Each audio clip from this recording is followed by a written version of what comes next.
अस्सलाम वालेकुम नाज़रीन, एक दफ़ा फिर आपको channel basic to advance English में खुशामदीद कहता हूँ। काफ़ी वक्त गुजर गया वीडियोस अपलोड करने में, चूँकि कुछ मसरूफियात ऐसी थी। बहरहाल हम बढ़ते हैं अपने आज की वीडियो की तरफ। तो वीडियो की तरफ बढ़ने से पहले मेरी रिक्वेस्ट है उन तमाम व्यूवर्स से, उन तमाम देखने वालों से, उन तमाम चाहने वालों से कि जो अभी तक मेरे चैनल पे जिन्होंने मेरे चैनल को अभी तक लाइक, शेयर या सब्सक्राइब नहीं किया, तो अभी मेरे चैनल पे विज़िट करें और लाइक, शेयर और सब्सक्राइब करें। सब्सक्रिप्शन के बटन को प्रेस करेंगे तो हो सकता है आपके एक क्लिक की वजह से, एक सब्सक्रिप्शन की वजह से, एक शेयर, एक लाइक की वजह से ये वीडियो किसी दूसरे ऐसे शख्स तक पहुंच सके जो वाकई इस चीज़ की तलाश में है। आपका इसमें कतई कोई नुकसान नहीं होगा, कोई चीज़ आपकी ज़ाया नहीं होगी।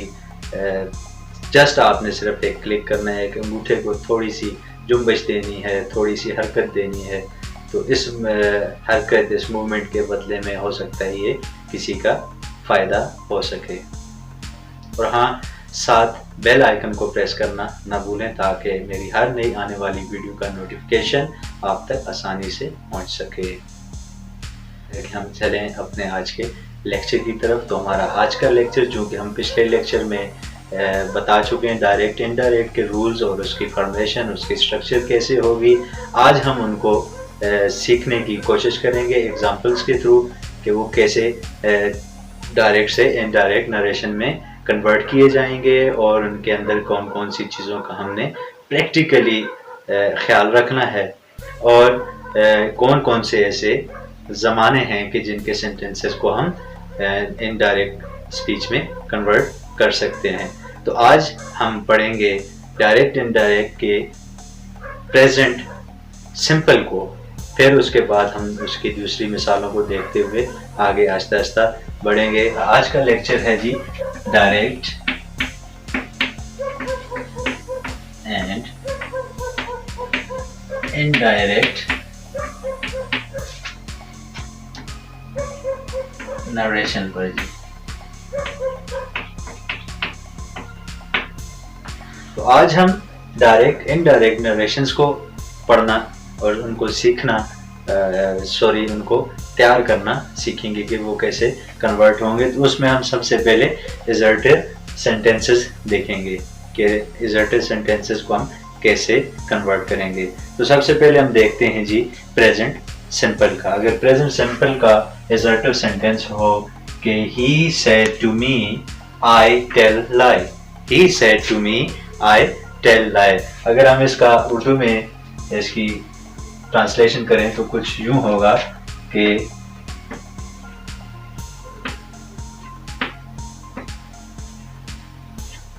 उसने मुझे कहा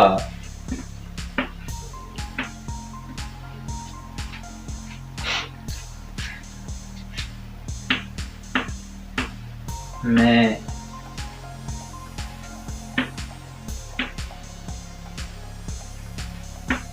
झूठ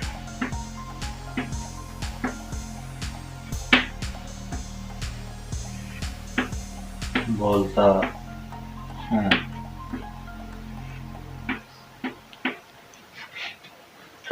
उसने मुझे कहा मैं झूठ बोलता हूँ। अब ये है डायरेक्ट, ये कौन सी है जी? डायरेक्ट नरेशन है। कौन सी है जी? उसने मुझे कहा मैं झूठ बोलता हूँ। अब इसके दो हिस्से हैं जी, एक है he said to me comma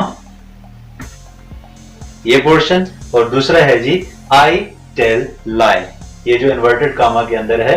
inverted comma का इस्तेमाल क्यों किया जाता है कि आपने ये बात जो यहाँ इस बंदे ने कही है, स्पीकर ने जो बात की है, वो एज इट इज आप बयान करेंगे।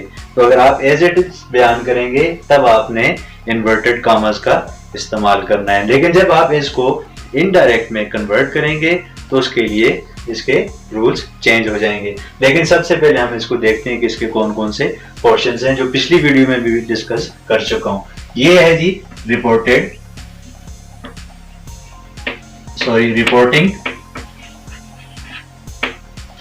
वर्ब। इस पोर्शन को हम कहेंगे रिपोर्टेड वर्ब और ये है रिपोर्टेड स्पीच। एक है जी हमारे पास he said to me comma तक रिपोर्टिंग वर्ब और दूसरा है आई टेल लाई यानी रिपोर्टेड स्पीच। अब हमने रिपोर्टिंग वर्ब में क्या चेंजेस लानी है और रिपोर्टेड स्पीच में हमने क्या तब्दीली करनी है उसमें हमने थोड़ा सा ख्याल रखना है। अब देखना है कि ये हमारे पास क्या है जी, इसको आमतौर पे हम स्पीकर कहते हैं। ये कौन होता है जी? स्पीकर, बात करने वाला। ये वो बंदा है जिसने हमें बात कही या हमें बात बताई। सेड टू क्या है? ये वर्ब है जी। और मी, यहां जगह नहीं है तो ये नीचे लेके आ रहा हूं जी। मी क्या है? Spoken to.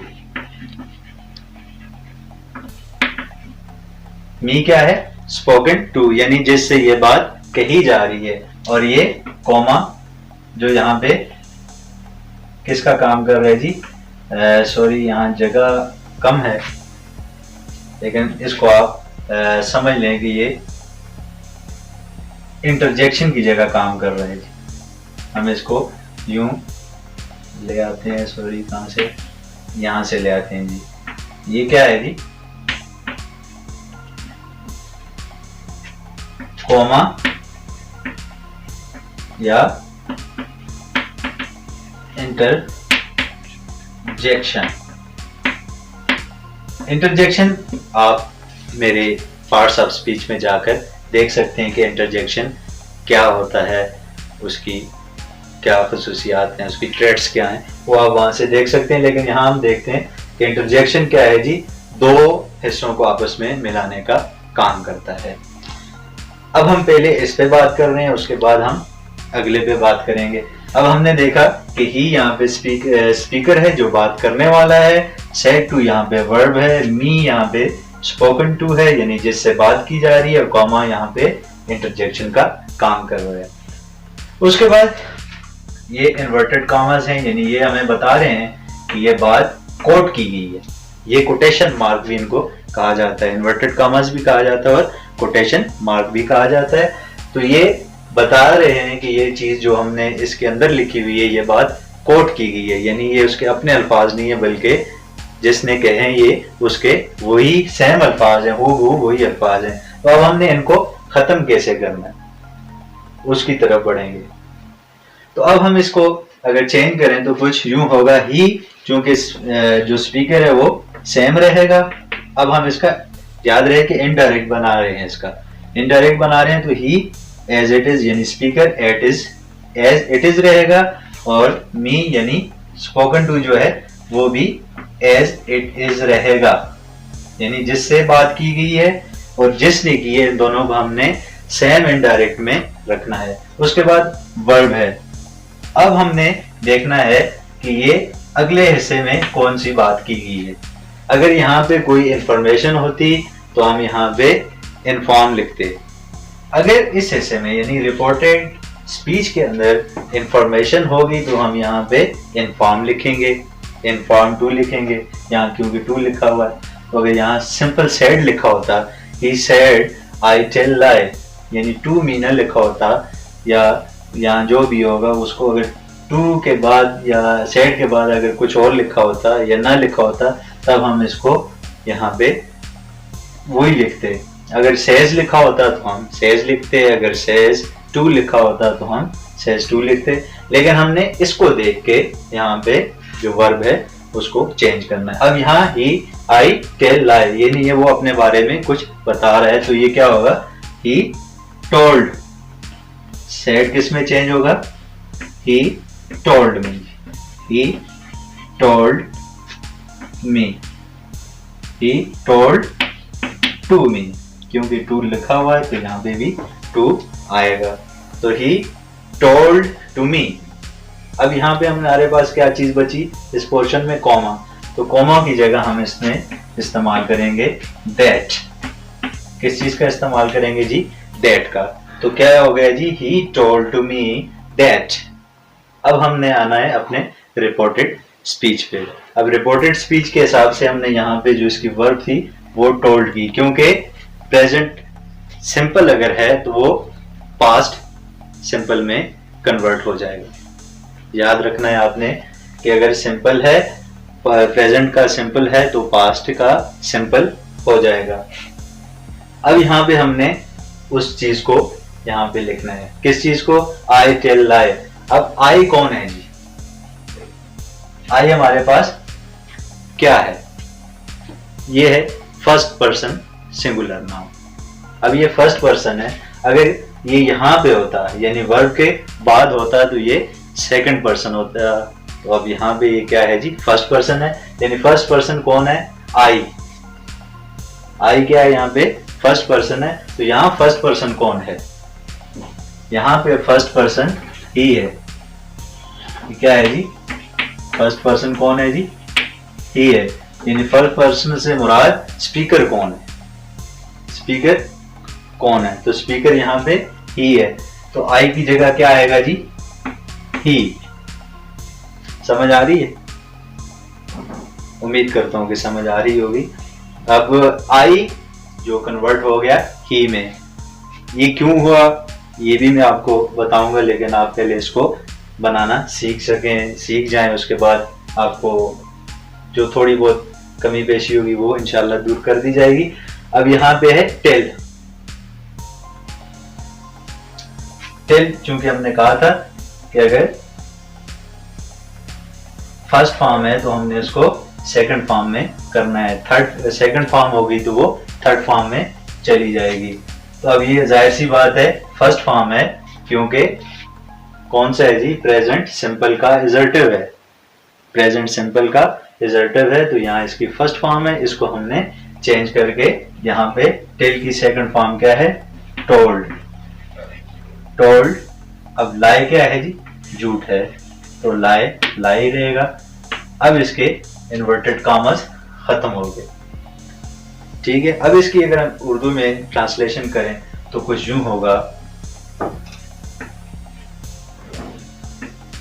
उसने मुझे कहा कि वो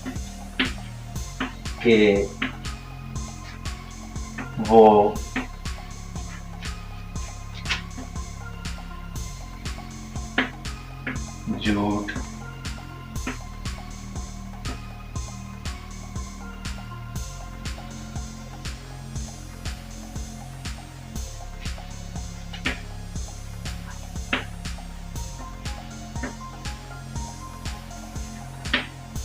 बोलता था, या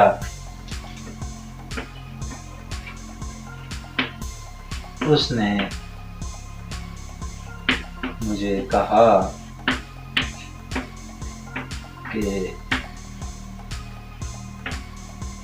उसने झूठ बोला। यानी इसकी अगर उर्दू में ट्रांसलेशन की जाए तो कुछ यूं होगा कि उसने मुझे कहा कि वो झूठ बोलता है, या उसने मुझे कहा कि उसने झूठ बोला। अब दूसरे अल्फाज में अगर हम इसको देखें तो हम किसी की बात को डायरेक्ट अगर बयान करेंगे तो उसी के अल्फाज के साथ बयान करेंगे, लेकिन जब अगर हम उसको इनडायरेक्ट में कन्वर्ट करेंगे तो उसके लिए हमने जहां जहां पे उसने अपने लिए जो भी प्रोनाउन इस्तेमाल किया है वो प्रोनाउन हम चेंज करके हम जो उसके लिए इस्तेमाल करेंगे वो लिखेंगे। इसमें जैसे हमने आई की जगह ही कहा, आई उसने अपने लिए इस्तेमाल किया था, लेकिन हम उसके लिए आई तो इस्तेमाल नहीं करेंगे, हम उसके लिए ही इस्तेमाल करेंगे।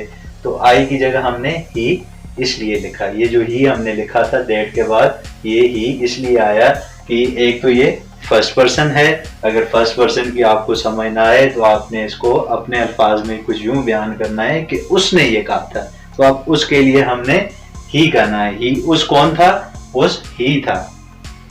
ही का कोई भी नाम हो सकता है, लेकिन यहाँ पे जो फर्स्ट पर्सन था वो क्या है जी? हमारे पास ही है, तो ही हमने यहाँ उठा के लिख दिया।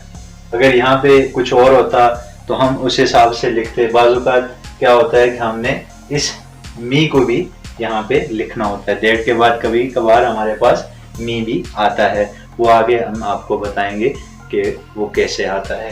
तो जस्ट हमने आज देखा कि असर्टिव सेंटेंस रिपोर्ट इसका प्रेजेंट सिंपल का कैसे होगा कि he told to me that he told lie, he told to me that he told lie, यानी उसने मुझे कहा कि उसने झूठ बोला, उसने झूठ बोला या वो झूठ बोलता था। ये दोनों सिंपल हैं पास्ट के। अगर ज्यादातर अगर इसकी डिसेंट तरीके से अगर इसको बयान किया जाए उर्दू में, तो मेरे ख्याल में ये जो लाइन है ये इसके लिए काफी मौजू रहेगी, यानी उसने मुझे कहा कि उसने झूठ बोला। अगर आप इसके वर्ड बाय वर्ड करेंगे तो उसके लिए होगा उसने मुझे कहा कि वो झूठ बोलता था। अभी हम प्रेजेंट सिंपल के असर्टिव सेंटेंस की एक और मिसाल को देखते हैं और उसके बाद इंशाल्लाह नेक्स्ट वीडियो में बाकी मिसालों को देखेंगे और उनको समझने की कोशिश करेंगे। तो हमारे पास दूसरी मिसाल है He said to me, I tell you a story today. He said to me, I tell you a story today. इसको अगर उर्दू में देखें तो कुछ यूं होगा, उसने मुझे कहा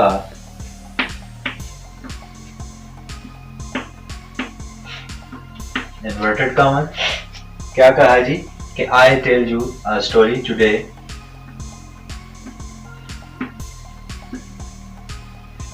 आज मैं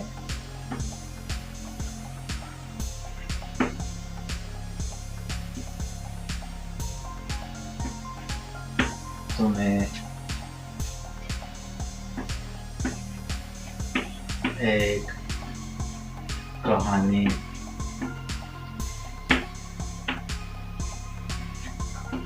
सुनाता हूँ।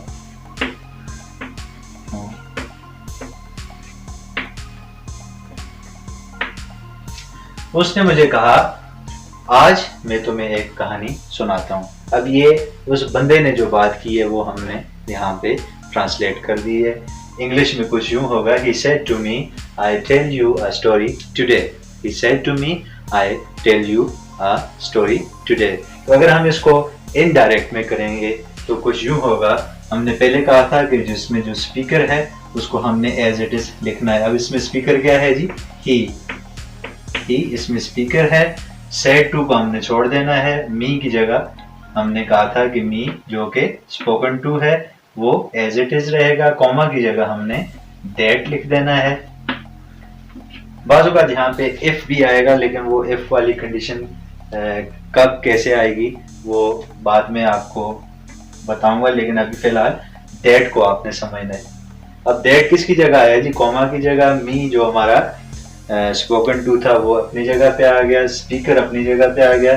अब ये जो सेड टू जो वर्ब थी, इस वर्ब को हमने चेंज करना है किसके हिसाब से जी, रिपोर्टेड स्पीच। रिपोर्टेड स्पीच क्या है जी, I tell you a story today, यानी यहाँ पे भी वो क्या है जी, टोल्ड कर रहा है, कुछ बता रहा है। तो यहाँ क्या होगा, टोल्ड टू, क्या होगा जी, टोल्ड टू। अब क्योंकि दैट हमने कॉमा लिख, कॉमे की जगह जो इंटरजेक्शन था वो हमने दैट इस्तेमाल कर लिया। अब यहाँ पे आई को हमने देखना है। आई जो हमारे पास फर्स्ट पर्सन सिंगुलर नाउन था, तो वो क्या है जी, अब आई हमने पहले कहा कि आई कौन है जी, उसने अपने लिए इस्तेमाल किया था आई, हम उसके लिए इस्तेमाल करेंगे ही। उसने अपने लिए आई इस्तेमाल किया था और हम उसके लिए, क्योंकि बात हम नरेट कर रहे हैं, हम बयान कर रहे हैं, तो हम उसको अपने हिसाब से देखेंगे। उसने अपने हिसाब से अपने लिए आई लिखा, लेकिन हम अपने हिसाब से उसके लिए ही लिखेंगे। अब क्या है जी, आई की जगह ही आ गया। टेल चूंकि सेकंड फर्स्ट फॉर्म है तो इसकी अगर सेकंड फॉर्म होगी तो होगी टोल्ड। और यू, अब यू क्या था जी, यहाँ पे ये चीज हमने देखनी है जो कि सेकंड पर्सन है, क्योंकि वर्ब के बाद है। ये क्या है जी, वर्ब है और इसके बाद है। अगर ये यहाँ पे होता तो इसकी कंडीशन कुछ और होती। लेकिन यहाँ पे क्योंकि यहाँ पे क्या है, सेकंड पर्सन है, तो सेकंड पर्सन है यू, तो सेकंड पर्सन इसमें कौन है, सेकंड पर्सन इसमें स्पीकर है, तो स्पीकर क्या है जी, मी है, तो मैं अपने लिए मी ही इस्तेमाल करूंगा, मैं अपने लिए मी ही इस्तेमाल करूंगा। यू क्या है, यहाँ पे सेकंड पर्सन है और यहाँ पे सेकंड पर्सन ये है जी, सेकंड पर्सन कौन सा है जी, मी है, तो मी एज इट इज हमने यहाँ पे उठा के लिख दिया, he told me a story today, यहाँ हमने तब्दीली करनी है, सॉरी यहाँ पे हमने टुडे में तब्दीली करनी है। टुडे किस में तब्दील हो जाएगा, टुडे उसने आज के लिए इस्तेमाल किया था, यानी उस दिन, अब पता नहीं 4 दिन 2 दिन 1 दिन या कल या परसों की बात हो रही है, ये उस दिन उसने आज इस्तेमाल किया था, लेकिन हम इस बात के लिए आज इस्तेमाल नहीं करेंगे, आज हम इस्तेमाल नहीं करेंगे, बल्कि क्या करेंगे, उस दिन जिस दिन ये बात हुई थी उस दिन के लिए हम इस्तेमाल करेंगे दैट डे, यानी जिस दिन ये बात हुई थी उस दिन, दैट डे, उस दिन जिस दिन ये बात हुई थी उस दिन उसने कहा कि मैं तुम्हें ये कहानी सुनाऊंगा। समझ शायद आपको आ गई होगी, कुछ चीज़ें अगर आपके जहनों में नहीं है बैठ रही तो उसको बिठाना है, बिल्कुल सिंपल सा है, इसमें आपने करना कुछ नहीं है, ये 2 चीज़ें आपने एज इट इज़ लिखनी है, जो कि ये स्पोकन टू है, बार बार बता रहा हूँ, ये स्पीकर है, ये हमारे पास वर्ब है, दैट जो है वो इंटरजेक्शन है,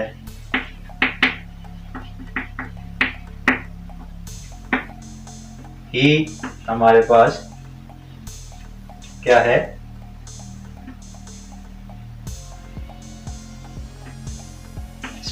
स्पीकर है।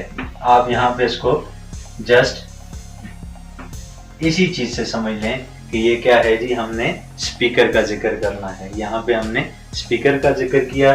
टोल्ड ये भी वर्ब थी, क्या है जी, वर्ब, अब कौन सी है जी, सेकंड फॉर्म ऑफ वर्ब है। मी क्या है, यहाँ पे सेकंड पर्सन है, सेकंड पर्सन से मुराद क्या है जी, स्पोकन टू, और आ स्टोरी वो जो ऊपर लिखा हुआ था, जो कहानी है उसके बारे में बात हो रही है। दैट डे क्या है यहाँ पे, वो हमने चेंज किया टुडे के साथ, दैट डे कन्वर्ट हुआ किसके साथ, टुडे के साथ, क्योंकि हमने उस दिन की बात करनी है। तो अगर हम इसको उर्दू में लिखें या पढ़ें तो उसको कुछ यूं पढ़ेंगे, शायद आपको उससे बेहतर अंदाज में समझ आ जाए। इसकी ट्रांसलेशन कुछ यूं होगी, उसने मुझे कहा कि उस दिन उसने मुझे एक कहानी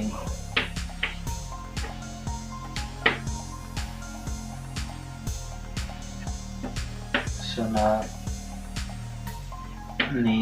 थी।